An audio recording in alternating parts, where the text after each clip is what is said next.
Inilah sepak terjang Ketua Umum Partai Demokrat periode tahun 2020 sampai tahun 2025, Agus Harimurti Yudhoyono, AHY.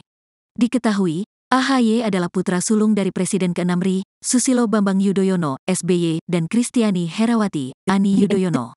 Lahir di Bandung, Jawa Barat, tanggal 10 Agustus tahun 1978, AHY semasa kecil tumbuh dan berkembang di berbagai wilayah berbeda karena mengikuti perjalanan tugas sang ayah.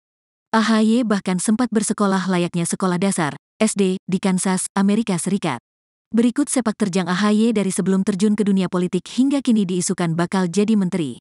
Sebelum terjun ke dunia politik, AHY berkarir sebagai militer profesional di TNI selama 16 tahun.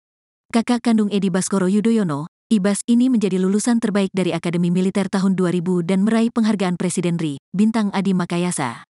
Saat berdinas di TNI AD, AHY mengemban tugas operasi pemulihan keamanan di Aceh tahun 2002 dan operasi perdamaian PBB di Lebanon tahun 2006. AHY juga menjadi salah satu pendiri Universitas Pertahanan Indonesia. Lulusan Universitas Harvard bidang administrasi publik ini, juga aktif dalam kegiatan sosial dan pendidikan, di bawah bendera AHY Foundation dan The Yudhoyono Institute, TYI. Tahun 2015, AHY memimpin salah satu satuan pengamanan ibu kota, sebagai Komandan Batalion Infanteri Mekanis 203 Arya Kamuning, di bawah Brigif 1 PIK, Kodam Jaya.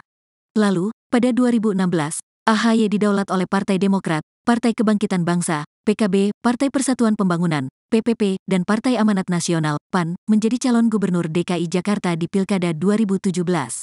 Kala itu, ia bersama pasangannya Silviana Murni melawan Basuki Cahayapurnama, Jarod Syaiful Hidayat dan Anies Baswedan Sandiaga Uno. Hanya saja, AHY Silvi tak lolos di putaran kedua. AHY pun mengakui kekalahan dan memberikan ucapan selamat Basuki Cahayapurnama, Jarod Syaiful Hidayat dan Anies Baswedan Sandiaga